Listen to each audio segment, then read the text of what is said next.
ఆ సంఘం ఒక ఏరియాలో ఉంది. క్రీస్తు సంఘం భాగాలుగా విడిపోయి ఒక భాగం ఎబిసిలో పడింది. అదిగో ఇప్పుడు మనం గీసుకుని వచ్చిన మ్యాప్లు కాదు, గూగుల్ లైవ్ మ్యాప్ అది. ఒకవేళ ఇది పుక్కిడి పురాణం అయితే ఎన్ని ఆన్సర్లు ఉంటాయా? ఇది ఎవడో కల్పించిన రాసిన పుస్తకం అయితే యోహాను గారు ఏదో 3D పిక్చర్లా ఉంటుందని భవిష్యత్తును ఊహించి రాస్తే అదంతా నడుతున్న ఆధారాలు ఉంటాయా? బైబిల్తో వచ్చిన గొడవడి చెప్పిన, నీకు జాగ్రఫీ కావాలా? ఎవిడెన్స్ చూసుకో, ఉంటుంది. నీకు హిస్టరీ కావాలా? బైబిల్ ప్రకారం చూడు. నీ ఊహలకి అందని హిస్టరీ ఆన్సర్లు కూడా బైబిల్లో ఉన్నాయి. నీకు లాజిక్ కావాలా? ఎతుకో. నీకు లాజికల్గా ఈ దేవుడు నీకు ఏతువడుగు ప్రతి వానికి తనను తాను బయలుపరుచుకుంటాడు ఆయన. సైకాలజీ కావాలా? అడుగు. ఏ విధంగా ఈ బైబిల్కు నువ్వు పరీక్ష పెట్టినా నీకు చివరికి వచ్చే ఆన్సర్ ఏంటో తెలుసా? ఇది సత్యము. ఇది 100కి 200% చెప్పండి, సత్య గ్రంథం. సంఘం ఎపిసి, ఆ ఎపిసి గురించి రాస్తున్నాడు చూడండి. ఇది ఎపిసి అనే ప్రాంతం, ఒకసారి దాన్ని చూద్దాం. ఎపిసి అనే ప్రాంతం గురించి కాస్తంత వివరణ మనం తీసుకునే సంఘం ఎలాంటి పరిస్థితులు ఉందో మనకు అర్థం అవ్వాలి. ఎందుకు ఆయన అంత స్పష్టంగా ఆ సంఘంతో మాట్లాడుతున్నాడు తెలియాలంటే, ఇది పద్మాసు ద్వీపానికి 38 మైళ్ళ దూరంలో ఉంటుంది. ఆ మాటలు మీకు అర్థమవుతలేదు. పద్మాసు ద్వీపానికి అంటే ఎలీజియం సముద్రంలో ద్వీపం ఉంటే ఆ ద్వీపం నుండి ఎపిసి కదిగో యారో మార్క్ తిప్పుతున్నాడు చూడండి, అక్కడి నుండి అక్కడికి పోవడానికి 38 మైళ్ళు. మైళ్ళు అంటే ఒకరు అన్నారు, అంటే ఏంటన్నారు. అందుకే మైల్లో ఉన్నదాన్ని కొలతలు మారిస్తే మన టన్లో సుమారు 61 కిలోమీటర్లు.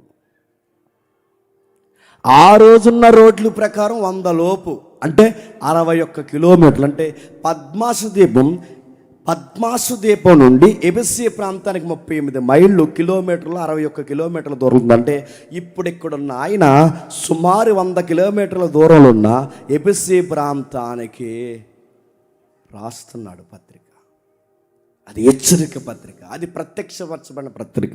ఎవరి కోసం ప్రత్యక్షపరచబడిన ముఖ్య అంశాలుగా అంటే, సంగమా ఎపిసి నీకోసం. ఇంకా ఏముంది అక్కడంటే, ఇది ఆసియా రాష్ట్రానికి అంటే మైనర్ ఆసియా, చిన్న ఆసియా రాష్ట్రం ఉంటుంది చూసారా. ఆ చిన్న ఆసియాకి బైబిల్ ఆసియా అని కనబడుతుంది చూడండి మీరు. బైబిల్లో చివరి మ్యాప్ మాకు అవసరం లేదని చింపేస్తే దేవుడి మిమ్మల్ని దీవించుగాక. మ్యాప్లు ఉండాలి. ఆ చిన్న ఆసియా ఏదైతే ఉందో ఆ చిన్న ఆసియా కొరింథీ ఉంటుంది, ఎఫెసు ఉంటుంది, ఫిలదెల్ఫియా ఉంటుంది, కొన్ని ఏరియాస్ ఉంటాయి జంట నగరాలు అక్కడక్కడ. వీటన్నిటి ఏరియాని ఏమంటారంటే మైనర్ ఆసియా. మంది పెద్ద ఆసియా ఖండం అంటారు. ఈ ఆసియా ఖండంలో చిన్న ఆసియా ఏదంటే ఇది, ఈ ఆసియా ప్రాంతం బైబిల్లో మనకు గుర్తింపబడింది. ఆ ఆసియాకి రాజధాని ఏదంటే చెప్పండి, ఎఫెసు. ఆసియా రాజధాని ఎఫెసు ప్రాంతం ఉంది. ఆ ఆసియా రాజధానికి ఎఫెసు ప్రాంతం ఉంటే ఆ ఏరియాకి రాబడి బాగా ఎక్కువ వస్తుందట. ఇమేజెస్ చూపిస్తూ ఉండి ఆ ఏరియాకి రాబడి ఎక్కువ. ఎందుకు రాబడి? ఆ ఏరియాలో వాటర్ రేవ్ ఉన్న దగ్గర బాగా వినండి, బ్రాండెడ్ వస్తువులు ఉంటాయి. వాటర్ రేవులు ఉన్న దగ్గర వర్తకం ఎక్కువ ఉంటుంది. వాటర్ రేవ్ ఉన్న దగ్గర అధిక లాభాలు ఎక్కువ ఉంటాయి. వాటర్ రేవ్ ఉన్న దగ్గర ఆర్థిక పరిస్థితులు బాగుంటాయి. అందుకే చూడండి, రాజమండ్రి కన్నా కాకినాడ చిన్నదైనా అక్కడిక్కడున్న క్లాసిక్ మెటీరియల్ అక్కడ ఉండదు. అదిగో వాటర్ రేవ్. కాకినాడలో ఉన్న క్లాసిక్ మెటీరియల్ అక్కడ ఉండదు. అక్కడ మాస్ క్లాస్ అన్నీ దొరుకుతాయి ఎక్కడ, రాజమండ్రిలో. కానీ ఇక్కడ క్లాస్ ఎక్కువ దొరుకుతుంది. ఎందుకు? ఇది వాటర్ రేవ్. అన్ని రకాల ప్రజలు ఉంటారు. వాణిజ్యం ఉన్న దగ్గర మిశ్రిత జనం ఉంటారు. ఇక్కడ నార్త్ ఇండియన్స్ ఉంటారు, ఫారినర్స్ ఉంటారు. అందుకే చూడండి, రాజమండ్రిలో దొరకని ఇంటర్నేషనల్ బ్రాండ్ కాకినాడ దొరుకుతుంది. ఇది మీ కాకినాడని గొప్పగా చెప్పుకుంటున్నారంటే, అవును, మా కాకినాడ మా వాటర్ రేవ్, మా బీచ్లు. అలా నిలిపోకండి మధ్యాహ్నం నుంచి. బ్రాండ్ ఉంటుంది అంటే క్లాసిక్ ఏరియా, వాణిజ్యం ఎక్కువ జరుగుద్ది, లగ్జరీ ఏరియా. అక్కడ మిశ్రిత జనాంగం ఉంటారు, ఎథెన్స్ పీపుల్ ఉంటారు, అంటే గ్రీకులు ఉన్న ప్రజలు ఉంటారు, యూదులు ఉంటారు, గ్రీకులు ఉంటారు, ఇంకెవరు ఉంటారంటే రకరకాల జాతి గుర్తింపు లేని ప్రజలు ఉంటారు. వీళ్ళు వస్తూ పోతూ ఉంటారు. ఎక్కువగా అక్కడ వస్తూ పోతూ జనాలు వస్తున్నారు కనుక పెట్టుబడులు పెట్టారు, జనసంద్రత ఎక్కువైంది, టూరిజం ఎక్కువైంది. అక్కడ టూరిజానికి ఏముందంటే వాటర్ ఏమి చూడడానికి కాదు, అక్కడ టూరిజం బాగా పెరగడానికి కారణం ఏంటంటే ఓ మేడ ఉంది అక్కడ, ప్రజెంట్ వాటర్. ఇవన్నీ మీకు ఎందుకు చూపిస్తున్నామంటే చెప్పండి చెప్పండి చెప్పండి ఎందుకు చూపిస్తున్నాం? వచ్చే సంవత్సరం మళ్ళీ వద్దారని కాదు. ఎందుకు చూస్తున్నావు అంటే నువ్వు చదువుతున్న ప్రకటన గ్రంథం పచ్చి నిజమని. ఈ చదువుతున్న ప్రకటన గ్రంథం పచ్చి నిజమైతే అందులో ఉన్న వరుడు నీ దేవుడు త్వరలోనే వస్తాడన్నది కూడా పచ్చి నిజమని నమ్మడానికి. ఏమనుకుంటున్నావు రెవల్యూషన్ అంటే? సమీపమునే ఉన్నాను, ద్వారము నద్దనే ఉన్నాను, వస్తానన్న మాట పొయిటిక్గా మాట్లాడుకున్నది కాదు, కావ్యభావ పద్య వ్యక్తీకరణలో మాట్లాడుకున్నది కాదు. ఇది ప్రపంచంలో జరగబోయే ఇస్ ఎ ట్రూత్. త్వరలో జరగబోతుంది. ఇది త్వరలో వేవేల పరిశుద్ధ పరివారంతో మేఘాల మీద ప్రభు రాబోతున్నాడు. మేఘాల మీద ప్రభు రాబోతున్నాడంటే నమ్మరు, కానీ ఎలా అవుతాడు మేఘాల మీద, ఎలా మెటీరియల్ ఎలా నిలబడుతుంది అన్నారంట. మేఘాల మీద ప్రభు వస్తే నమ్మరు, కానీ ఈ మాట ఒకసారి అన్న తగలడిపోయింది మళ్ళీ అంటున్నాను చూడండి. మేఘాల మీద దునపోతు వస్తుందంటే నమ్ముతారంట. ఏంటని అడగండి. మేఘాల మీద ప్రభు వస్తే నమ్మరు, మేఘాల మీద దున్నపోతు మీద ఎవరు ఎక్కువ వస్తున్నారంటే అది మాత్రమే నమ్మేయాలి. మేఘాల మీద మా దేవుడు వస్తున్నాడంటే నమ్మరు. ఆయన నువ్వు అడుగుతున్న దాన్ని ఆన్సర్ చెప్తున్నాను. ఆయన మేఘాల మీద ఎలా వస్తుంటే వర్ణన, ఆ మేఘాల మీద ఎలా వస్తాడంటే ఇది మెటీరియల్ పర్పస్ మాట్లాడుకు, ఈ యూనివర్స్ 3 డైమెన్షన్ మాట్లాడుకు, అది అదర్ డైమెన్షన్ అంటే ఆయన ఏరొక డైమెన్షన్ ఉంటాడు కనుక ఆయన మేఘాల మీద వస్తాడు, సూర్యుడి మీద వస్తాడు, నక్షత్రాల మీద వస్తాడు. ఆయన డైమెన్షన్ ఎలాగన్నా ఫామ్ చేస్తాడు. ఆయన ఎలాగైనా వస్తాడు, ఆయన వస్తాడు. అలా వస్తానన్నవాడు ముందుగా సర్దుకో, మార్చుకో, నీ బతుకుని సరిగ్గా మార్చుకొని నువ్వు బట్ట సరిగ్గా కట్టకపోతే సంగమా, ఎఫెసీ సంగమా ఎఫెక్ట్ అవుతావు. ఏమనుకుంటున్నావా అన్నాడు. రాస్తున్నాడు, ఏమని రాస్తున్నాడు చూడండి. ఆ ఏరియాలో టూరిజం ప్లేస్ ఉందట. ఎందుకంత టూరిజం అయింది ఆ ప్లేస్ అంటే అక్కడ మేడం ఉంది. ఆ మేడం పేరు డయానా. డయానా డయానా అపోస్తలుడైన తెలుగులో అర్తిమీదేవి. తప్పుగా అనుకోకండి, ఆవిడకి బ్రష్లు ఎక్కువ ఉంటాయి చూడండి, సొనులు. ఎందుకు అలా ఉన్నాయంటే ఒక స్త్రీకి ఉండాల్సిన బ్రష్ల కన్నా అధికముగా ఎందుకు ఉన్నాయంటే ఆమె సంతాన దేవత. ఆ రోజులు అలా ఊహించుకున్నారు. రెండోది కామదేవత, మూడోది ఆశీర్వాదపు దేవత. ఆ రోజుల్లో పెద్ద టాక్ ఏంటంటే పిల్లలు లేక బాధపడుతున్నారా అన్నారంట. రండి అమ్మవారి గుడికి. ఏంటి అమ్మవారు ఎవరు చెప్పండి? డయానా. పేరు బాగుందని కానీ ఎడేసుకుంటారు. ఇంగ్లీషులో అందరూ అలా ఎడేసుకున్నారు. అప్పుల చేత బాధపడుతున్నారా, తిప్పల చేత బాధపడుతున్నారా, అనారోగ్య సమస్యల్లో బాధపడుతున్నారా, వ్యాధి ఇబ్బందుల సమస్యల్లో ఒంటరితనంతో బాధపడుతున్నావా? అమ్మను దర్శించు. అమ్మని. ఎవరు అమ్మ చెప్పండి. అమ్మ దగ్గరికి వస్తే పనులు అవుతాయి. జనాలు వెళ్ళాలంటే ఎంత ఉంటే అంత చెప్తారు చెప్పరా? అర్తిమీదేవి గుడికి వస్తే ఎవడో మంచి జరిగిందని చెప్పాడు. మంచి జరిగింది అన్నారు అంతే. ఆ నోట ఈ నోట అన్ని పబ్లిసిటీ కన్నా మంచి పబ్లిసిటీ చెప్పిన మౌత్ పబ్లిసిటీ వెళ్ళిపోయింది. విదేశీయులు వచ్చేస్తున్నారు, స్వదేశీయులు వచ్చేస్తున్నారు. అలా వచ్చేస్తారంటే వచ్చేస్తారు. తమిళనాడులో ఒక అమ్మ ఉంది కొత్తగా, ఇప్పుడు కొత్త దేవుడు ఆవిడ. ఒక నిలువు నైటీ ఏది వేసుకుంటుంది, ఆ నైటీ మీద ఒక సొక్కా వేసుకుంటుంది, ఆ సొక్కా మీద ఇంకో సూట్ వేసుకుంటుంది, అంతా మురికైపోయి ఉంటుంది. ఈ గడ్డమంతా ఈ పాసి మొహం కడదు, పాసి ఇలా కారిపోతూ ఉంటుంది, ఈ ముక్కులో సీముడు ఇలా కారుతూ ఉంటుంది. నిజంగా మీకు కావాలంటే చూడండి. జుట్టు అంత స్నానం చేయలేదు, అంత గడ్డ అయిపోయి ఉంటుంది, మొత్తం అంతా గడ్డ అయిపోయి ఉంటుంది. ఆవిడకి మైండ్ చెదిరిపోయింది. ఆ మైండ్ చెదిరిపోయిన ఆవిడ తమిళనాడు ఈదులు అలా తిరుగుతుంటుంది, ఇలా కొట్టుకుంటే అలా తిరుగుతుంటుంది. ఇలా తిరుగుతుంటే ఎవడో ఆడియో కార్లు వచ్చేటట్టు ఎప్పటి నుంచో అనారోగ్య సమస్య అట. అమ్మవారిని ఇలా తాకాడట. ఆవిడ అమ్మ అంటే అమ్మవారిని ఇలా తాకితే వెంటనే వాడికి స్వస్థత వచ్చిందంట. ఆవిడ చేసిన పబ్లిసిటీ కూడా తమిళనాడుకి దేవుడు అయిపోయింది. ఆవిడ ఎంత దేవుడు అయిపోయింది చెప్పినా, ఓ టీ కొట్టు దగ్గరికి వెళ్తుంది, ఇలా నిలబడుతుంది. ఆ టీ కొట్టుడికి అర్థమైపోద్ది మేడం టీ తాగుతుంది. వెంటనే టీ చేసిస్తే ఇలా పూర్తిగా తాగదు, కొంచెం తాగి అలా పడేస్తుంది. ఆడి బెంజుల్లో వచ్చి ఆ పాడేసి టీ కప్పు పాసికప్పు ఇలా తీసుకుని తాగేసి మహాప్రసాదం అన్నారు. ఏంటి పాసిటీ. ఈ సమాజంలో దేవుళ్ళు అవడం చాలా ఈజీ. ఈ సమాజంలో దేవుళ్ళ మీద నమ్మకాలు చాలా ఈజీగా ఫామ్ అయిపోతాయి. ఎవరన్నా ఏదైనా చెబితే అక్కడికి వెళ్తే మంచి జరుగుతుందంటే వెంటనే వెళ్ళిపోరా. ఈ సెట్ వేయడానికే మాకు మొత్తం మీద ల్యాక్స్ ఆఫ్ మనీ అయింది. రామేశ్వరంపేట జనవరిలో వెళ్తే చాలా పనులు అవుతున్నాయని చిన్న పుకారు పుట్టించామనుకోండి, మొత్తం ఊరంతా సెడ్డే. ఇదొక సాల, అద్భుతాల సాల. డేవిడ్ గారు కచ్చిపు పట్టుకెళ్తారు. ఇప్పటివరకు మెసేజ్ ఇవ్వరు. ఆయన కచ్చిపు పట్టుకెళ్ళారో వరమే వరం, మీకు తిరంపోయే వరాలన్నీ వస్తాయని చెప్పారు. జనాలను ఆపగలమా? పబ్లిసిటీ ఏం లేదు, జరిగిన తెల్లదే జనాలు. అందుకే జనాలు ఏమంటారంటే ఒక గొర్రె ముందుకు వెళ్తే చెప్పండి, లాజిక్ అడగో. ఇంకా స్వస్థత జరుగుతుంది. ఇదిగో ఈ ఎవరైతే ఉన్నారో సత్య గారు, ఆ చిన్నమ్మాయికి శివుడే అవుతుంది. ఆ శివుడిని మనం అలా టీలో ముంచుకుని తాగితే చాలా ఆరోగ్యకరమైన సూత్రం అంట. ఆ పిల్ల కనబడుతున్న దేవదూత అన్నామనుకోండి, ముక్కటి నాకేస్తారు ఆ పిల్లది. కాదా? లేరా అలాంటి భక్తులు చనిపోయిన వాళ్ళ సమాధుల మీద మట్టి తవ్వుకుని తినేసే భక్తులు మన క్రిస్టియానిటీలో లేరా చెప్పండి? భక్తుల శవాల యొక్క మట్టి తినే వాళ్ళు ఉన్నారు, మంచి జరుగుతుందంటే నమ్మే వాళ్ళు ఉన్నారు.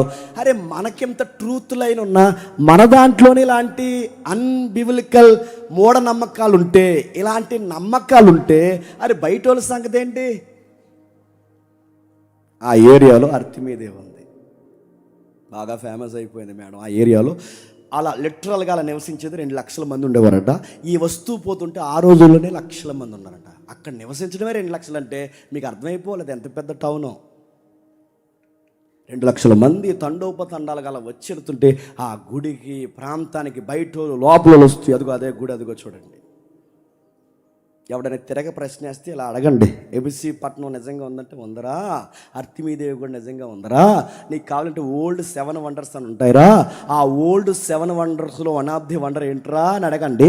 ఆ 1 ఆఫ్ ది వండర్ ఏంటో తెలుసా? అర్తిమీదేవి టెంపుల్, డయానా టెంపుల్. ఆ టెంపుల్కి వచ్చిన వాళ్ళందరికీ పని అవుతుంది. జనాలు అటు ఇటు తెగొచ్చేస్తున్నారు, అందరూ పెరిగిపోయింది. సుమారు కొన్ని లక్షల మంది అక్కడ సంచరిస్తున్నారు. అర్తిమీదేవి గుడిలో ఏం జరుగుతాయి అంటే అపవిత్రమైన కార్యాలు జరుగుతాయి. కొన్ని నేను ఓపెన్గా చెప్పలేను, లైవ్ వెళ్తుంది.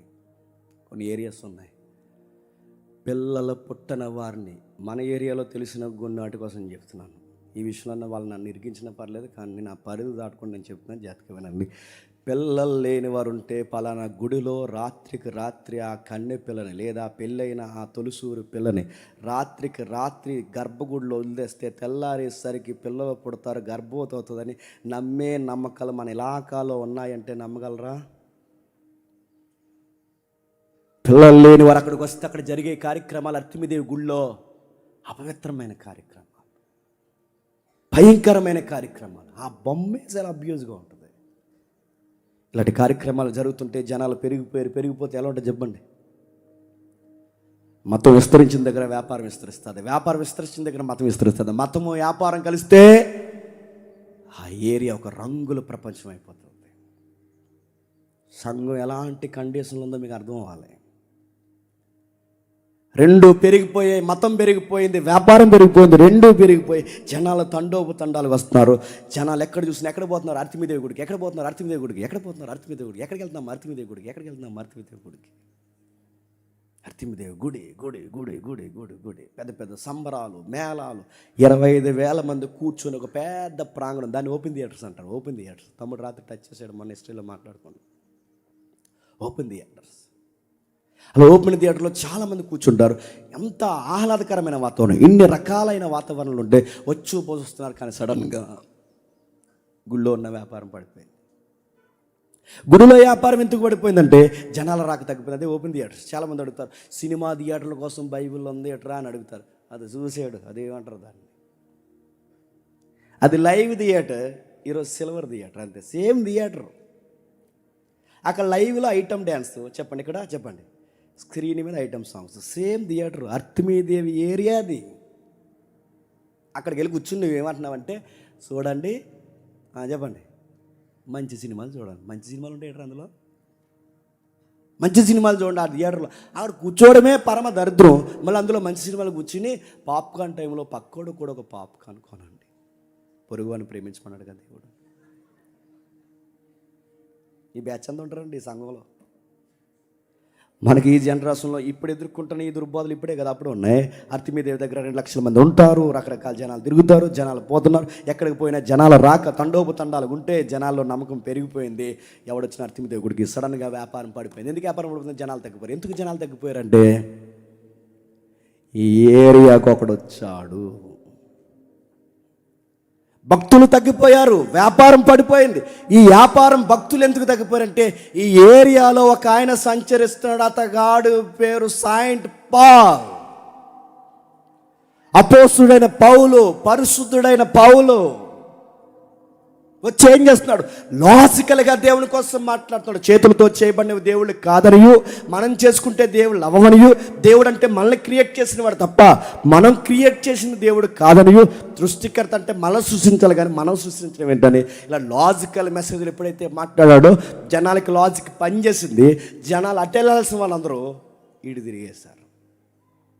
ఆ తిరిగేసిన వాళ్ళందరూ గుంపుగా కూర్చున్నారు. ఆ గుంపు అంతా అక్కడ కూర్చుంటే ఆ గుంపుకు పెట్టిన పేరు సంఘం. అడ్రస్ ఏపీసీ సంఘం. ఆ గుడికి పోయే వాళ్ళందరూ ఇటు తిరిగారు. ఆ గుంపు ఫామ్ అయింది. ఆ గుంపుకి పెట్టిన పేరు సంఘం. ఒకవేళ అడ్రస్లో మాట్లాడుకుంటే ఏరియా ఏంటంటే ఏపీసీ సంఘం. ఎలాంటి ఆ సంఘంలోకి వచ్చారు ఒక్కసారి మీకు అర్థం కావాలంటే అపోస్తుల కార్యం 2 త్వరగా అపోస్తుల కార్యములు 19వ అధ్యాయం. అపోస్తుల కార్యములు 19వ అధ్యాయం 8వ వచనం నుండి. గుడ్ న్యూస్ చెప్పనా? అదే గుడ్ న్యూస్ చెప్పనా వద్దా? చెప్పడా చేయొద్దా? నిజంగా చెప్తా, చేయదా? ఇంకొక గంటలో మనకి 2 సందమాలు గుడ్డేస్తున్నారు అక్కడ. నిజంగా ఇంత గుడ్డు ఉందో రాత్రి తెచ్చారు. నిజంగానే కోడిగుడ్లు, పచ్చి రొయ్యలు. దీన్ని బట్టి చెప్పండి, ఆకలి చెప్పండి ఆరోగ్యానికి మంచిది. అందుకే 2 గుడ్లు 2 సందమాలు ఉంటాయండి అందులో. సరే చూద్దాం. రొయ్య సైజు కూడా సందమామే డేవిడ్ గారు తెచ్చారు. అలాగే మన భాస్కర్ బ్రదర్ అందరూ కలిసి. ఓకే రైట్, చూద్దాం ఒకసారి. అపోస్తుల కార్యములు 19వ అధ్యాయం మొదటి వచనం చూద్దాం. మొదటి వచనం చూద్దాం. మొదటి వచనం.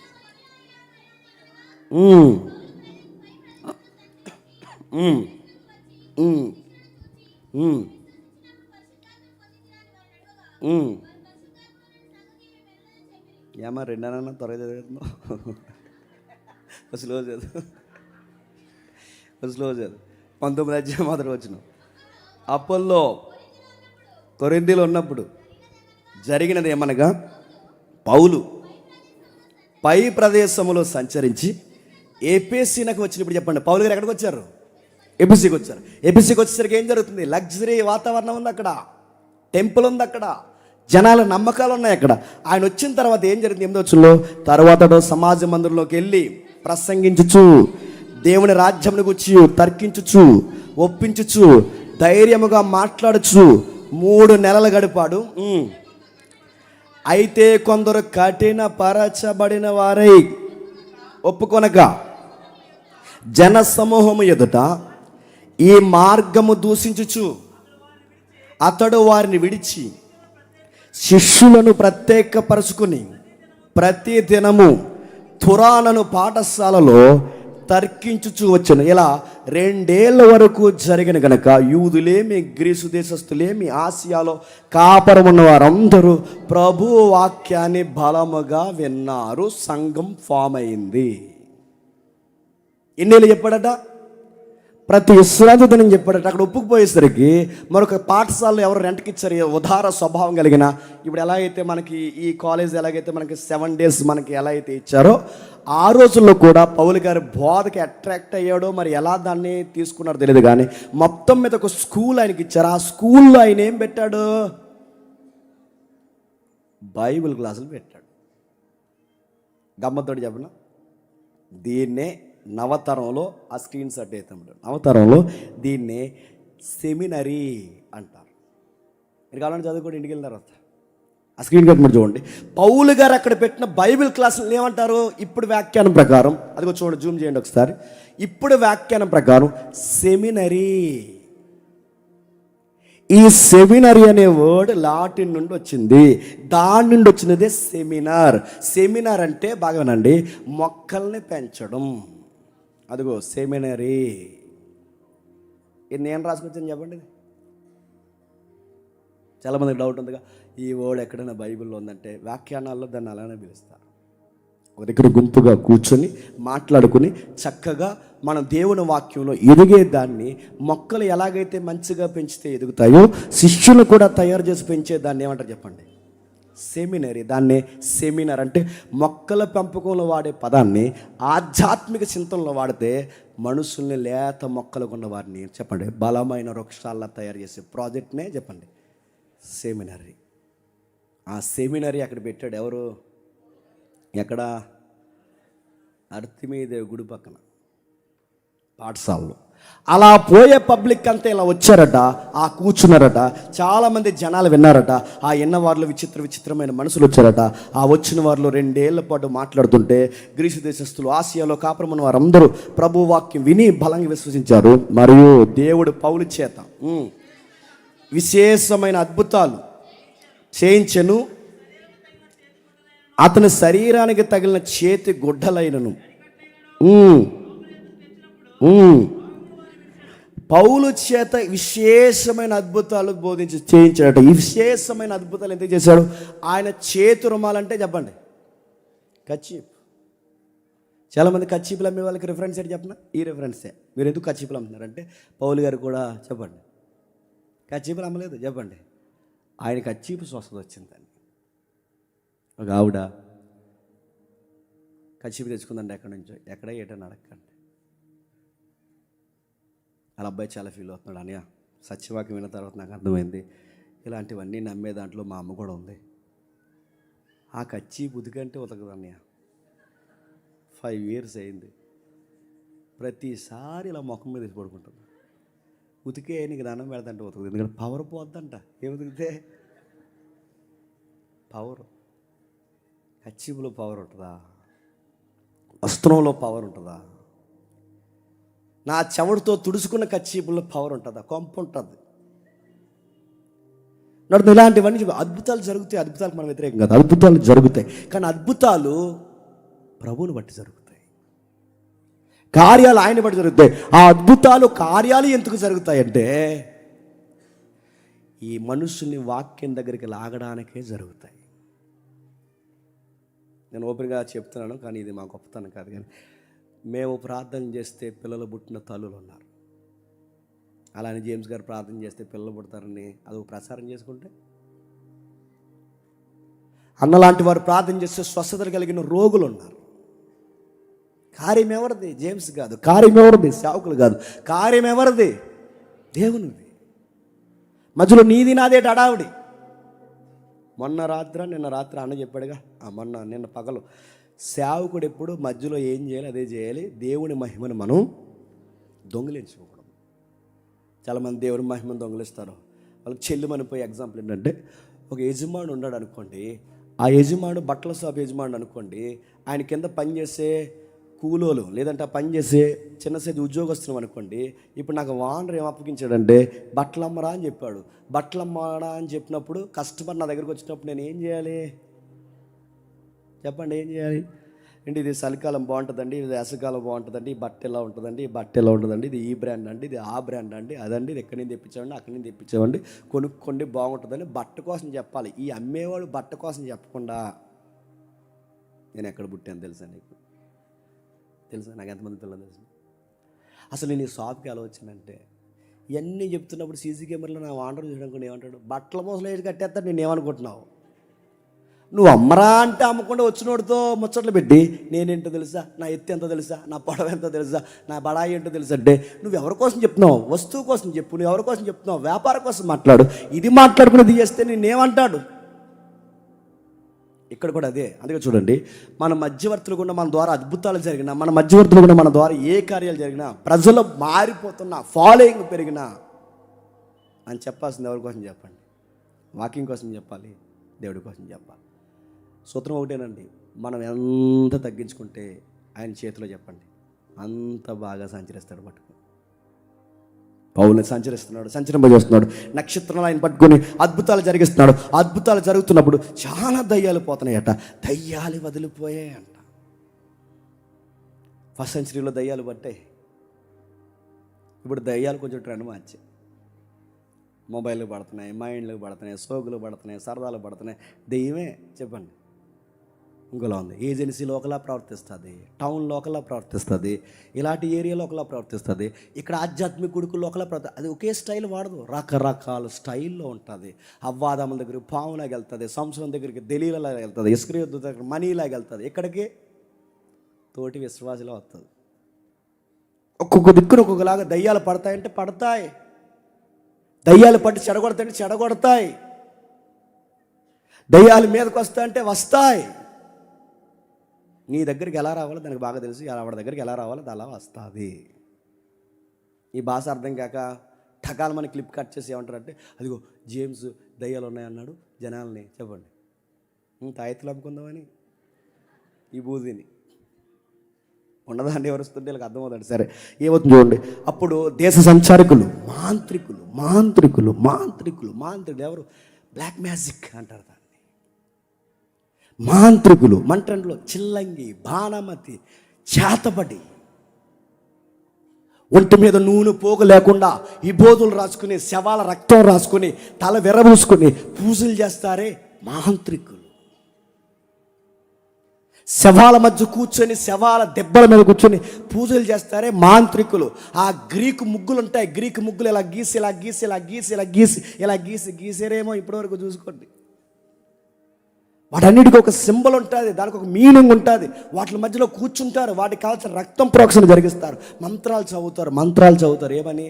రా రా రా రా రా అంట. ఎవరిని?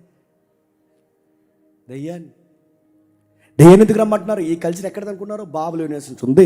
బాబులోని వారు పుట్టించారు. బాబులోనియన్స్ ఎవరు? ఆ నిమ్రోదు కూడా ఉన్నాడుగా, వాళ్ళ శాఖ. అక్కడి నుంచి మంత్రాల పిచ్చి ఉంది. రా, అదిగా రా రా, గాలి రా, గాలి రా, మంగ రా, దొంగ రా, రా రా రా అలా పిలుస్తారు. అలా పిలుస్తున్నప్పుడు వాళ్ళది ప్రాక్టీస్లో ఉంటారు. ఎందుకు దయ్యాలను పిలుస్తారు మాంత్రికులు అంటే? మాంత్రికులు దయ్యాలతో, దురాత్మలతో ఎందుకు కనెక్ట్ అవ్వాలనుకుంటారు? ఆత్మలతో వాళ్ళు ఎందుకు కనెక్ట్ అవ్వాలనుకుంటారంటే, బాబులోని నెక్స్ట్ మీరు చదవని దానియేలు కాలంలో భవిష్యత్తు తెలుసుకోవడానికి ఆత్మలను సంప్రదిస్తారు. ఇప్పటికే ఫారినర్స్ ఉన్నారు తెలుసా, ఆ ప్రాక్టీస్లు చేస్తుంటారు. చచ్చిపోయిన వాళ్ళ ఆత్మలతో మాట్లాడుతుంటాం, చచ్చిపోయిన వాళ్ళతో మేము కనెక్ట్ అవుతాం.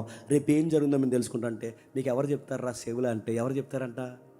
దయ్యం వచ్చి రేపు మధ్యాహ్నం ఏ కూర వండుతున్నారు తెలుసా అని చెప్తుందంటే. అదే చచ్చిపోయిన వాళ్ళ ఆత్మ. మాకు చిన్నప్పుడు మా ఇంట్లో ఏదైనా కార్యక్రమం జరిగితే గద్దె తీసుకెళ్ళేవారు. గద్దె నెత్తి మీద బొమ్మ ఎట్టి తీసుకెళ్తారు. దరిద్రంగా అది వీడియో కూడా ఉంది.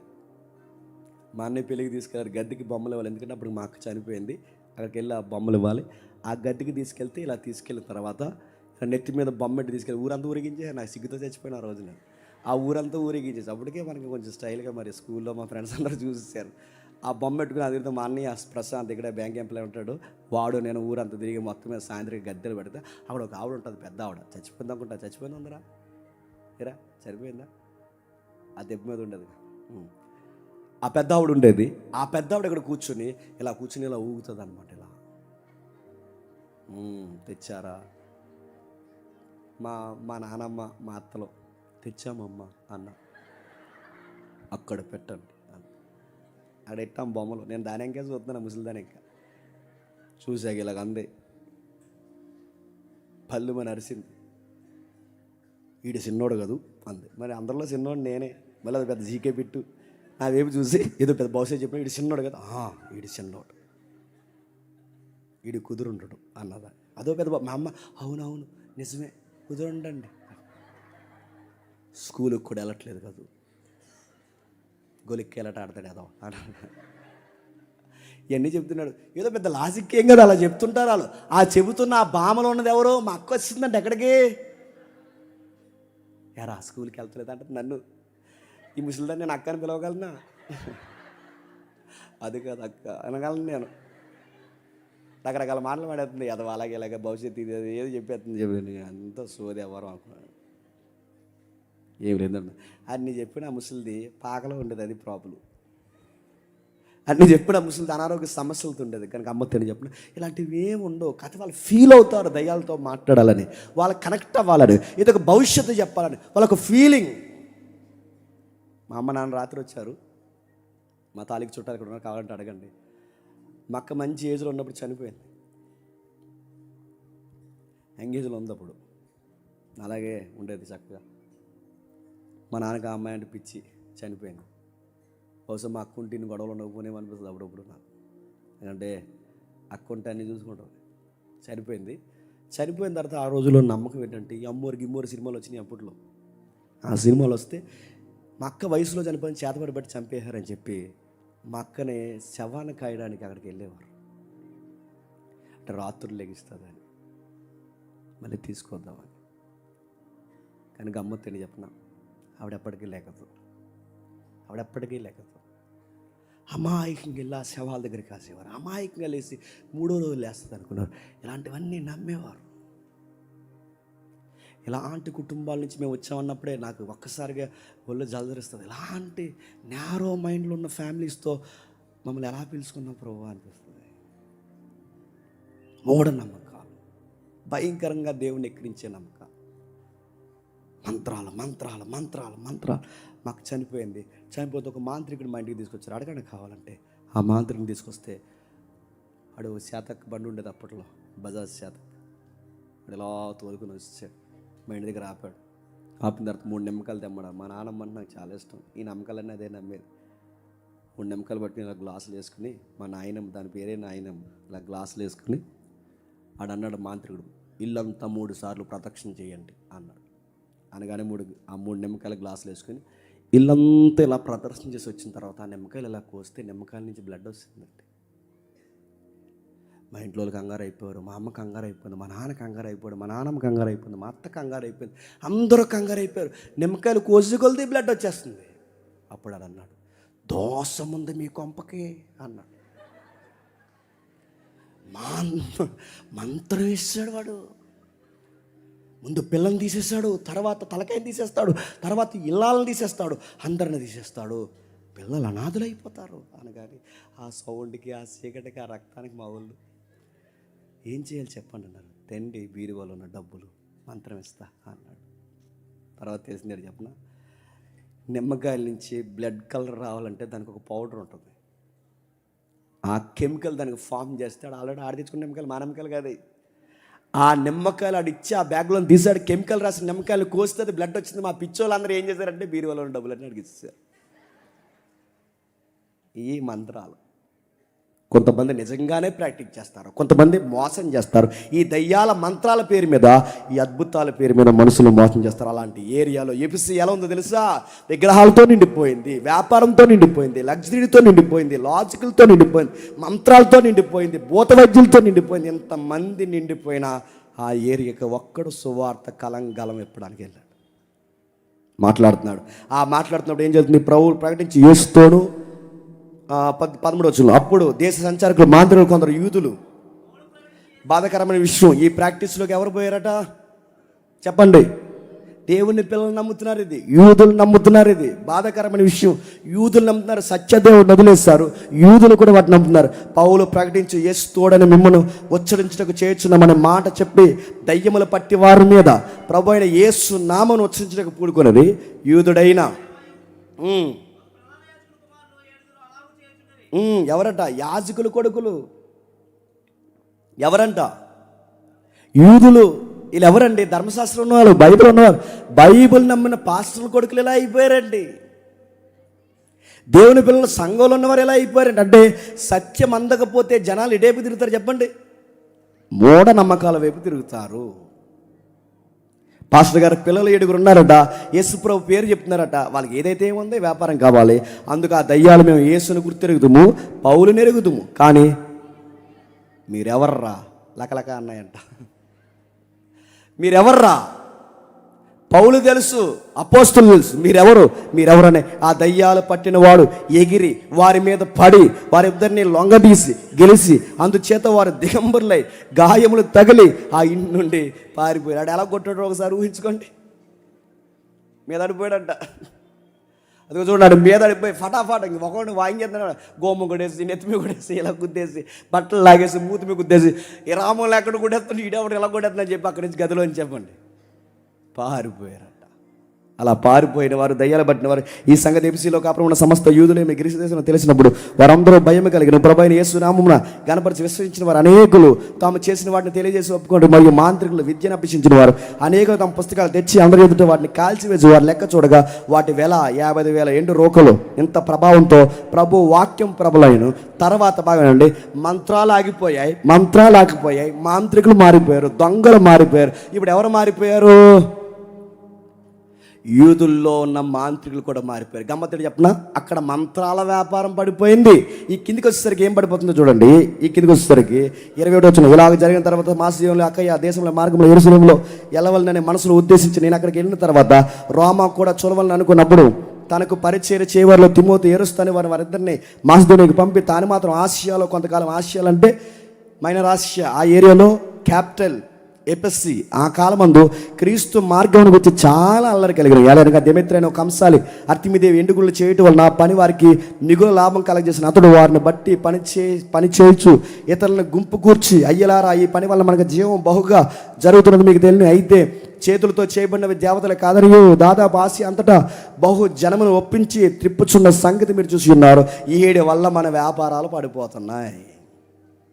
పైన ఏమో మాంత్రికులు మార్చేస్తాడు, ఇక్కడికి వచ్చే భక్తులు మార్చేస్తున్నాడు. ఇలాగ మార్చేస్తారు, రేపు పొద్దున మనం ఏమైపోతాం అని చెప్పి అక్కడి నుంచి పౌలు గారిని చెప్పండి ఎలగొట్టేస్తారు.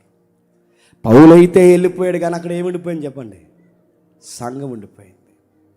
పౌలు గారు వెళ్ళిపోయారు. ఆ పౌలు గారు వెళ్ళిపోయిన తర్వాత కొంతకాలం అక్కడ పనిచేసిన వ్యక్తులు అకులా, ప్రిస్కిల్లా, అపోల్లో వీళ్ళు పనిచేసిన తర్వాత ఆ ఏరియాలో సంఘాన్ని అప్పగించి పౌలు గారు వచ్చేస్తే ఇప్పుడు ఆ సంఘాన్ని బలపరచడానికి దేవుడు తన దగ్గర ప్రియ కుమారుడు, నమ్మకమైన ఒక వ్యక్తి ఉన్నాడు. ఆ వ్యక్తి పేరు తిమోతిని పంపించాడు. అదే మొదటి పత్రిక, తిమోతి పత్రిక. ఆ తిమోతి కూడా కొంతకాలం సేవ చేశాడు. ఆ సేవ జరిగిన అంతా బాగానే ఉంది, హెచ్చరించాడు, బలపరిచాడు, అంతా బాగుంది. అంతా బాగా జరుగుతున్న టైంలో కాలం గడిచింది, భక్తులు ఆయుసులు గడించాయి, వాళ్ళ రాకలు తగ్గాయి, సంఘం రకరకాలుగా రోజు రోజుకి మళ్ళా ఎక్కడి నుంచి అయితే అన్ని వదిలిచ్చేసిందో మళ్ళీ సంఘం అక్కడికే వెనక్కి తిరిగింది. అప్పుడు ప్రభు అయిన యేసుక్రీస్తు వారు యోహాను సంఘానికి పత్రిక రాయ్ అన్నాడు. ఆ రాసిన పత్రికే చెప్పండి ప్రకటన గ్రంథం. అపోల్లో, అకుల్లా, తిమోతి ఇలాంటి వారు రాకపోకలు జరిగి తర్వాత 61లో బాగా వినండి, 61లో తిమోతి పత్రిక రాస్తాడు. ఇప్పుడు 90లో ప్రకటన గ్రంథం రాస్తున్నాడు. 61లో తిమోతి పత్రిక ఆ సంఘానికి రాస్తాడు. ఇప్పుడు 90లో ప్రకటన గ్రంథం రాస్తున్నాడు. రాస్తూ ఏమంటున్నాడు ఇప్పుడు చదువుతాం. ప్రకటన గ్రంథం 2వ అధ్యాయం మొదటి వచనం నుండి త్వరగా ఎబిసిలో ఉన్న సంఘపు దూతకి ఇలా రాయమని. ఇప్పుడు అక్కడ తిమోతి లేడు, అపోల్లో లేడు, అకులా లేదు, ప్రిస్కిల్లా లేరు. అక్కడ ఎవరో సంఘదూత ఉన్నారు, ఎవరో పాస్టర్ గారు ఉన్నారు. ఆ పాస్టర్ గారికి ఎలాగూ రాయము, సంఘ పాస్టర్ గారికి రాయి, అలాగే సంఘానికి రాయి. ఏమని? 7 నక్షత్రాలు తన కుడి చేత పట్టుకొని, స్పీడ్గా చదవండి. నీ క్రియలు, నీ కష్టము, నీ సహనము నేను ఎరుగుదును, నీవు దుష్టుల్ని సహింపలేవనియు అపోస్తులు కాకయే తాము అపోస్తులమని చెప్పుకోను వారిని వారి అబద్ధికులను నువ్వు కనుగొంటువనియు నీవు సహనము కలిగిన నామం భారం భరించి అలయ లేదని నేను ఎరుగుదును. సంఘాన్ని పొగుడుతున్నాడు. నీ ప్రారంభం నాకు తెలుసు, నీ బాధ్యతలు నాకు తెలుసు, నీ భారం నాకు తెలుసు. సత్యం అంటే నీకు పిచ్చి, నాకు తెలుసు ఆ విషయం. నీ క్రియలు నేను ఎరుగుదును, నీ సహనము నేను ఎరుగుదును, నీ విషయాలు, నీ కష్టం ఏంటో నేను ఎరుగుదును, నీ సహవాసం అంటే ఏంటో నేను ఎరుగుదును. ఇంకా నాకు తెలుసు నువ్వు దుష్టులతో స్నేహం చెయ్యు, దొంగ బోధకుల్ని ఎంకరేజ్ చెయ్యు, ఇవన్నీ నువ్వు బాగుగా కనబెడతావు. ఇవన్నీ నాకు తెలుసు. ఎందుకంటే పౌలు ఏలుతేలుతో ఒక సంఘానికి ఒక మాట చెప్పాడు. ఆ 20 అధ్యాయం అపోస్తుల గారు ఏమని? నేను వెళ్ళిపోయిన తర్వాత తోడేళ్ళు మీ మధ్యకి ప్రవేశిస్తాయి. ఎఫ్సి సంఘానికి చెప్పాడు. వెళ్ళిపోయిన తర్వాత కూడమైన తోడేలు మీ మధ్యకి వస్తాయి, జాగ్రత్త, వాళ్ళని అరికెట్టండి. తప్పుడు బోధలు మోసుకుని మీ మధ్యకు వస్తారు. దుర్మార్గమైన బోధలు మోసుకుని సంఘమా మీ దగ్గరకు వస్తారు. వారిని అరికట్టండి, వారిని మీరు దగ్గర రానివ్వకండి, వారిని ఆపండి అని పౌలు గారు చెప్పిన హెచ్చరిక వీళ్ళకి జ్ఞాపకం ఉంది. ఎప్పుడు దుర్బోధల మీద ఫైట్ చేశారంటే వీళ్ళు దుర్బోధల మీద ఫైట్ చేశారు, దొంగ బోధల మీద ఫైట్ చేశారు, ఎప్పుడు జెండా ఎగరేశారు, సహవాసంలో దేవుని నామాన్ని గట్టిగా పట్టుకున్నారు, శ్రమ అనుభవించారు. యేసుప్రభు పేరు చెప్తే కొడతా ఉంటే కొట్టండి, ఆయన కానీ యేసు నామం ఎరగమని అన్నారు. దుర్బోధనిస్తున్న డాక్టర్ చాలా డీప్గా స్టడీ చేశారు, ఫైట్ చేశారు, అంతా బాగుంది. అయితే 4వ వచనంలో మొదట నీకుండిన ప్రేమను తగ్గిపోయిందని లేదు, చెప్పండి, వదిలేస్తావు.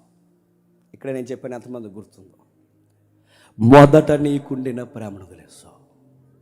నన్ను వదిలేదు, నాతోనే ఉన్నావు, నా కార్యాలే చేస్తావు, నా గురించికే ప్రకటిస్తావు, నా తరపునే వాదిస్తావు, కానీ దానికి మూలమైన నన్ను ప్రేమించడం మానేస్తావు. నాకు ఎగ్జాంపుల్ చెప్తాను వినండి. పెళ్ళైన కొత్తలో భార్య భర్తలు చాలా ప్రేమగా ఉంటారు. సంఘము, ప్రభు కూడా అలాంటిదేనండి. అది భార్య భర్తలు అంటే స్వచ్ఛమైన ప్రేమ. పెళ్ళైన కొత్తలో వాళ్ళిద్దరూ చాలా ప్రేమగా ఉంటారు. అతనికి సేవ చేస్తుంది, సంతోషంగా వంట చేస్తుంది, ఇల్లంతా శుభ్రం చేస్తుంది. అన్నీ అయిపోయిన తర్వాత సాయంత్రం భర్త వచ్చే సమయానికి ఆ గేటు దగ్గర నిలబడి చూస్తుంటుంది, ఎప్పుడు వస్తాడా అని. కిటికీ క్లాత్ తొలగించి చూస్తుంది, డోర్ దగ్గర నిలబడి చూస్తుంది. కొన్ని సంవత్సరాలకి ఆ సూపులు మారిపోతాయి. ఇంటిని శుభ్రం చేస్తుంది, వంట చేస్తుంది, ఇల్లంతా చక్కబెడుతుంది, దానికి సేవ చేస్తుంది, అన్నీ చేస్తుంది, కానీ ఎదురు చూడడం మానేస్తుంది. ఒకప్పుడు ఆయన వచ్చే వరకు తినదు, ఇప్పుడు ఆయన రాకుండానే తినేసి నిద్రపోయి ఇలా గడగొడితే అక్కడ పెట్టాను, తినేసి మళ్ళీ మూతలు పెట్టేసి చెప్పండి పడుకోండి, చేంజ్. ఒకప్పుడు నా కొరకు పిచ్చి దానిలాగా ఆ గేటు దగ్గర నిలబడి చూసేది, ఇప్పుడు సగం నిద్రలో పోయి కొరగడేస్తుంది. చేంజ్ అయిపోయింది, మారిపోయింది. నా కోసం వంట చేస్తున్నావు, నాకు శుభ్రం చేస్తున్నావు, నా ఇల్లంతా శుభ్రం చేస్తావు, నాకు సేవ చేస్తావు, కానీ గమ్మత్తని చెప్పను, ప్రేమించడం మానేస్తావు. దాన్ని ఏమంటారంటే మెకానికల్ లైఫ్ అంటారు. దాన్ని సంసారం మెకానికల్గా చేస్తున్నావు, లవ్ లేదు, చెయ్యాలని చేస్తున్నావు, అలవాటు అయిపోయింది కనుక చేస్తున్నావు. వంట అలవాటు అయిపోయింది, ఇంటి శుభ్రం అలవాటు అయిపోయింది, అన్నీ అలవాటు అయిపోయాయి కాబట్టి చేస్తున్నావు తప్ప ఆ చేసే దాంట్లో ఏం మిస్ అయ్యింది చెప్పండి? లవ్ మిస్ అయ్యి. మన ప్రభుత్వం వచ్చిన వాడు కూడా చెప్పనా, సెమినార్లు చేసామా, మీటింగ్లు పెట్టామా, వంటలు చేసామా, బరకాల మడతెట్టామా, ఇవన్నీ రమ్యంగా ఉండాలి అంటే ఆ లవ్ తగ్గకూడదు, పెట్టుకో. కొన్ని రోజులకి ఇలా జరగకుండా ఉండాలని నేను కోరుకుంటున్నాను. కొన్ని రోజులకి ఈ సెమినార్ మనకు దేవుడు అయిపోకూడదు, గుర్తుపెట్టుకోండి. మెకానికల్గా సెమినార్కి అలవాటు పడిపోకూడదు, కార్యక్రమాలకు అలవాటు పడిపోకూడదు, దుర్బోధనలు ఎదిరించడానికి అలవాటు పడిపోకూడదు, సేవకు అలవాటు పడిపోకూడదు, పరిచయ అంగులు 100 వచనాలకు అలవాటు పడిపోకూడదు. ఎందుకంటే ఈ సెమినార్ ఉన్నా లేకపోయినా, నాకు 100 వచనాలు చెప్పినా చెప్పకపోయినా, నాకు సేవ ఉన్నా లేకపోయినా, నన్ను సేవకుడిగా పిలిచినా పిలకపోయినా, ప్రభువా నువ్వు ఉంటే నాకు చాలయ్యా అని అనాలి. అది లవ్. నాకు నువ్వు ఉంటే చాలయ్యా, నాకు ఇవన్నీ కాదు, నాకు ముందు నువ్వు. నేను సెమినార్ కోసం ఎదురు చూస్తాను లేదా, కానీ సెమినార్లో నీ కోసం నేను ఎదురు చూస్తాను. నేను సేవ కోసం ఎదురు చూస్తాను లేదు కాదు, సేవలో నీ కోసం చెప్పాలని ఎదురు చూస్తాను. రేపొద్దున వయసు అయిపోవచ్చు, అన్నీ ఆగిపోవచ్చు, ఈ రాకపోకలు తగ్గిపోవచ్చు, ఏ మంచమో పట్టచ్చు, అప్పుడు కూడా నాకు గుండె lub dub lub dub lub dub అని ఎవరి కోసం కొట్టుకోవాలి చెప్పిన? నాకు సెమినార్లు జరగకపోయినా, మీటింగ్ జరగకపోయినా, ఎవరో పిలకపోయినా, మంచం మీద కదలలేని స్థితిలో ఒళ్ళంతా వెనకాల పుళ్ళు కాసిపోయినా, ఆ మొదట ప్రేమిస్తున్నట్టే మంచం మీద కూడా చెప్పండి ప్రేమిస్తూనే ఉండాలి. అప్పుడు కొన్ని ఆనందంగా ఎప్పుడు నేను చెప్పిన, నేను ఆయన్ని ప్రేమించినప్పుడు. కానీ మన మనసులు ఎటేవి తిరిగిపోతున్నాయి అంటే కార్యక్రమాల వైపు తిరిగిపోతున్నాయి, కార్యానికి మూలమైన చెప్పండి ఆయన పక్కనెట్టేస్తున్నాం. అందుకే మినిస్ట్రీలు చచ్చిపోతున్నాయి. ప్రేమను వదిలేస్తావు. నీకు మీటింగ్స్ మీద పిచ్చి ఎక్కువైపోయింది, నీకు వాక్యాల మీద పిచ్చి ఎక్కువైపోయింది, నీకు తరగతుల మీద పిచ్చి ఎక్కువైపోయింది. ఉండాలి, ఆ పిచ్చి ఉండాలి, కానీ అన్నిటికన్నా మొదటి పిచ్చి ఏడు తెలుసా? ఆయన అంటే ఇష్టం ఉండాలి. ఎన్ని నోట్సులు రాసావో చూస్తాడు లేదో నాకు తెలియదు, కానీ నీ గుండెల్లో ఆయన కొరకు రాసుకుంటున్నా లేదా మొదటి చూస్తాడు. మొదట ఉన్నట్టు ఎందుకు ఉండలేకపోతున్నావు? ప్రేయర్ జరుగుతుందంటే చంగుమని పరిగెట్టుకొచ్చేదానివి. సభ జరుగుతుందంటే చివరిన కూర్చున్నా, కింద కూర్చున్నా, ఎక్కడ కూర్చున్నా నేను గౌరవించకపోయినా ఆ చెవులు పెద్దవ చేసుకుని నా ప్రియుడి కోసం మాట్లాడుతున్నారు, దేవుడి కోసం అని ఎంత బాగా వినేదానివి, వినేవాడివి. ఇప్పుడు వెళ్దాంలే, చేద్దాంలే, చూద్దాంలే. తలుపు దగ్గర నువ్వు నిలబడలేదు కనుక గుర్తుపెట్టుకో. తలుపు దగ్గర నువ్వు నిలబడలేదు కనుక ఇప్పుడు తలుపు దగ్గర ఎవరు నిలబడ్డారు చెప్పండి? నీ వరుడు నిలబడి తలుపు చట్టు లోపల ఏం చేస్తున్నావు?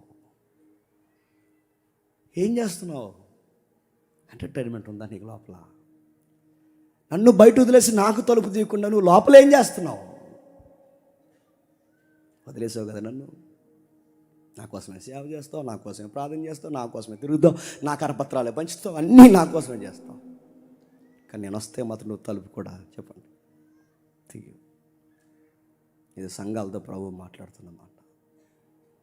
సంఘాన్ని బలపరచడానికి ఇప్పుడు పౌలు లేడు, సంఘాన్ని బలపరచడానికి ఇప్పుడు తిమోతి లేడు, సంఘాన్ని బలపరచడానికి అపోల్లో లేడు. వాళ్ళ కాలం ముగిసింది. ఇక చివరిగా ఒకడే ఉన్నాడు చెప్పండి. అపోస్తలుడైన యోహాను ఉన్నాడు, పైన ప్రభు ఉన్నాడు, సంఘాల మధ్య సంచరిస్తున్నాడు. అక్కడ ఒక పాస్టర్ గారు ఉన్నాడు, ఆ పాస్టర్ గారికి లెటర్ రాస్తున్నాడు. నీ ప్రేమ తగ్గిపోయింది, రోజు రోజుకి పరిచర్యలు మీద పిచ్చెక్కువవుతుంది నీకు. అందుకే ఆయన అంటున్న మాట 5వ వచనం ఏదో అంటున్నాడు చూడండి. నువ్వు ఏ స్థితి నుంచి పడితువో జ్ఞాపకము చేసుకుని, నాకు భయం వేసే మాట జ్ఞాపకము చేసుకుని, భయం వేసే మాట జ్ఞాపకం చేసుకొని చదువు. నెక్స్ట్ గమ్మత్తని చెప్పిన, రోజు మీటింగ్లు చేసేవారిని యేసుప్రభు అన్నాడట, మారు మనసు పొందరా అన్నాడట. రోజు ప్రసంగాలు చేసేవాడిని అన్నాడంట, చెప్పండి, మారు మనసు పొందరా అన్నాడట. రోజు అద్భుతాలు చేసేవారితో అన్నాడట, మారు మనసు పొందరా అన్నాడట. విరామం లేకుండా తలపోటు చేత కార్యక్రమాలు నెత్తి మీద పెట్టుకున్న వాళ్ళని అన్నాడట, మారు మనసు పొందరా అన్నాడట. మారు మనసు పొంది సేవలో ఇంత సీనియర్ అయిపోయిన వారికే మారు మనసు అవసరమైంది. మన మొగాలకి సేవ లేదు చెప్పండి, మన మొగాలకి ప్రసంగం లేవు. అయినా కానీ ఇంకా మారు మనసు పొందకుండా ధీమాగా కూర్చున్నావంటే నీకు దీపావళి ఉందనిపిస్తుందా లేదనిపిస్తుందా చెప్పు. రాత్రి ఇచ్చాం 10 మందికి బాప్టిజం, ఇంకా ఎవరైతే ఈ ప్రాంగణంలో బాప్టిజం లేకుండా నీ ధైర్యం ఏంటి? అరే మారు మనసు పొందిన వాళ్ళని ఇంకా మారు మనసు పొందమంటే నీకు ఏ మనసు లేదు. నువ్వు ఇంకా బాప్టిజం తీసుకోకుండా ఎలా కూర్చుంటున్నావు? నీ ధైర్యం ఏంటి? రోడ్డు మీద తిరుగుతున్నప్పుడు నీకు భయం వేయట్లేదా? ఒక బిర్యానీ తింటున్నప్పుడు ఆ ఫుడ్ ఏం చేస్తుంది నీకు భయం వేయట్లేదా? నీ ఆయుష్ నీ చేతుల్లో ఉందనుకుంటున్నావా? లెక్కల తారుమాతారు అవుతాయన్న సంగతి నీకు తెలియదా? నీ బలమే నీకు బలమా? నీ పేరే నీకు బలమా? నీ వాదాయే నీకు బలమా? నీ ఆ మందే నీకు బలమా? ఏం చూసుకున్నంత ధీమాగా ఉన్నావు? ఎందుకు ఆయన ప్రేమించడం తగ్గించేస్తున్నావు? మారిపోతున్నావు. సంఘాన్ని అన్నాడు, మారు నువ్వు మారు మనసు. మారిన సంఘాన్నే చెప్పండి మారు మనసు. ఏంటి మారు మనసు అంటే ఏంటి చెప్పండి. అక్కడ ఫస్ట్ లవ్ మళ్ళీ నాకు కావాలి, ప్రారంభపు ప్రేమ నాకు కావాలి, ఆ లవ్ కావాలి. ఇప్పుడు ఐ లవ్ యూ చెప్తున్నావు కానీ ఎక్కడి నుంచి రావట్లేదు చెప్పండి. స్పెల్లింగ్ బట్టి ఈ మధ్య ఐ లవ్ యూ చెప్తావు, ఎక్కడి నుంచి రావట్లేదు, నోట్లో నుంచి వస్తుంది. అందుకే సంగమా, నీ దుర్బోధలతో ఎదుర్కొనే నీ సేవ నాకు నచ్చాలంటే నీ లవ్ నాకు నచ్చాలి. నీ కార్యక్రమాలు, నీ సెమినార్స్, మీటింగ్స్ ఏవైతున్నావో ఇవన్నీ నాకు నచ్చాలంటే నన్ను ప్రేమించే విషయంలో అస్సలు తగ్గకూడదు. అప్పుడు నువ్వు చేసే పని నచ్చుతుంది, వంట నచ్చుతుంది, శుభ్రం నచ్చుతుంది, అన్నీ నచ్చుతాయి. నువ్వు చేసే సెమినార్స్ కూడా చెప్పండి నాకు నచ్చుతాయి. ఇది కాకుండా ఏదన్నా నీకు అలవాటు అయ్యిందో, నువ్వు ఎంతమందితో డిబేట్లు చేస్తే ఎవరికి కావాలి, నువ్వు ఎంతమందితో తర్కిస్తే ఎవరికి కావాలి, నువ్వు ఎంతమందికి బాప్టేలిస్తే ఎవరికి కావాలి, ఇతరులకు బాప్టేజాలు ఇచ్చి నువ్వే తప్పిపోతే ఎవరికి కావాలి నీ సేవ? ముందు నువ్వే కావాలి.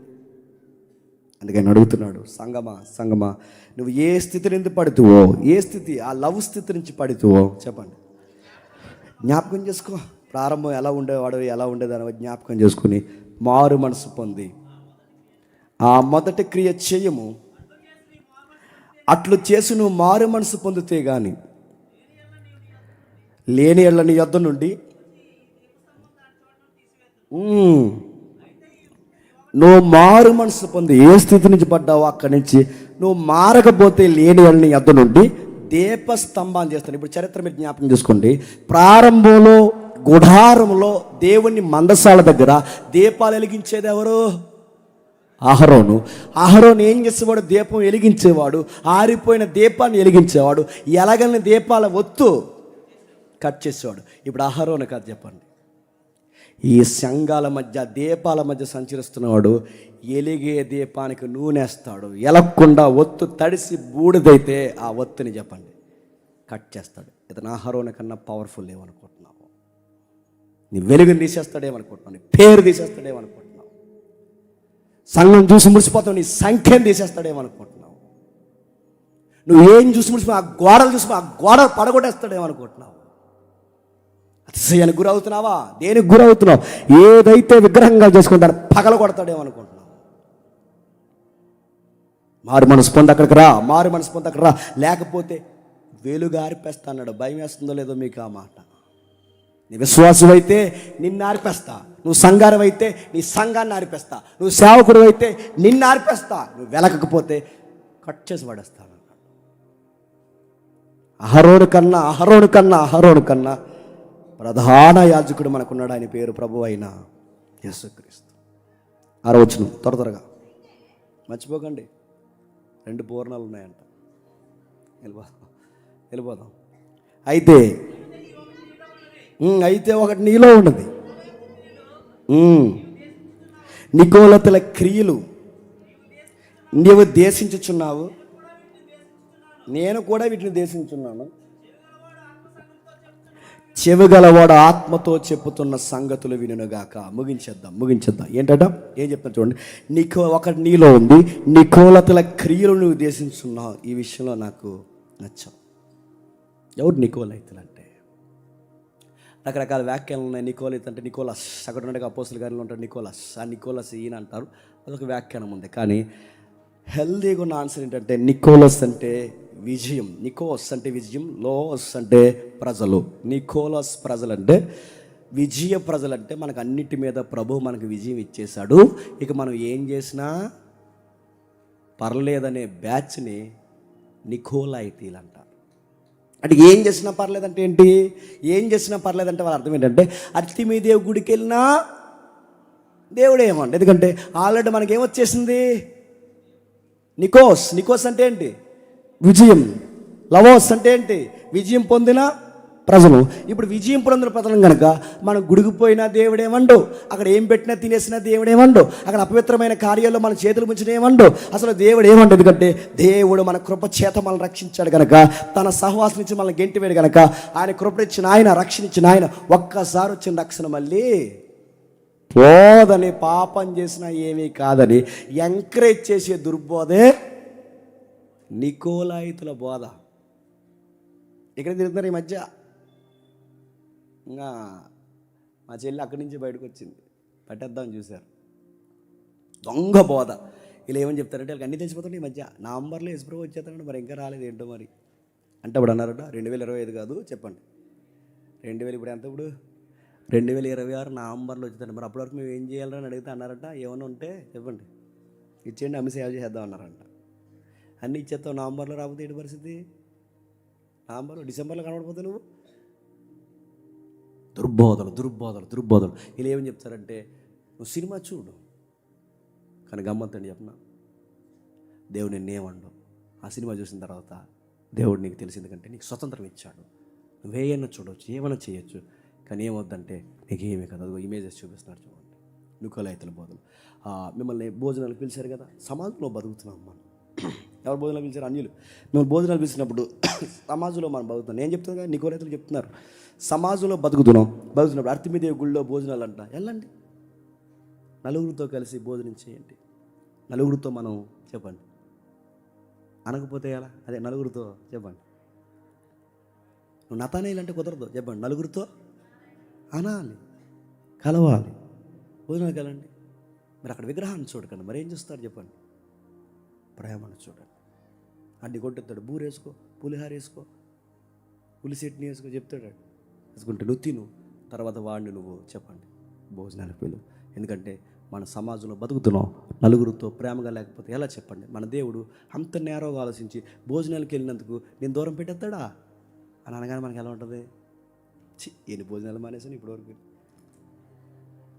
నెక్స్ట్ నన్ను పిలవండి, సంతాపం ఉందని కదా వస్తాను. తినేస్తున్నారు వెళ్ళి. ఈ బోధలు ఇప్పుడు వచ్చినాయి కాదు, ఎప్పుడు చెప్పండి? ప్రకటన గ్రంథం రాస్తున్నప్పుడే మొదటి శతాబ్దంలోనే ఎఫెసీ సంఘంలోనే ఇలాంటి చొరపడి అన్నాయంట, పర్వాలేదు, ఏమీ కాదు, దేవుడు మనల్ని అర్థం చేసుకుంటాడు, దేవుడు మనల్ని ప్రేమగా చూస్తున్నాడు, మీరు అర్తిమీదేవి గుడికి వెళ్ళినా పర్లేదు, అక్కడ భోజనాలకు వెళ్ళినా పర్లేదు, అపవిత్రమైన కార్యక్రమాల్లో పాల్గొన పర్లేదు, మీరు ఏమి చేసినా ఒక్కసారి వచ్చిన రక్షణ స్వతంత్రం చెప్పండి మీకు పోదని ప్రజలను తప్పు మార్గాన పట్టించే బోధే నికోలైతుల బోధ. దీన్ని పౌలు గారు ఏమన్నారు ఒకసారి చూడండి. గలతీయులకు రాసిన పత్రిక ముగిద్దాం.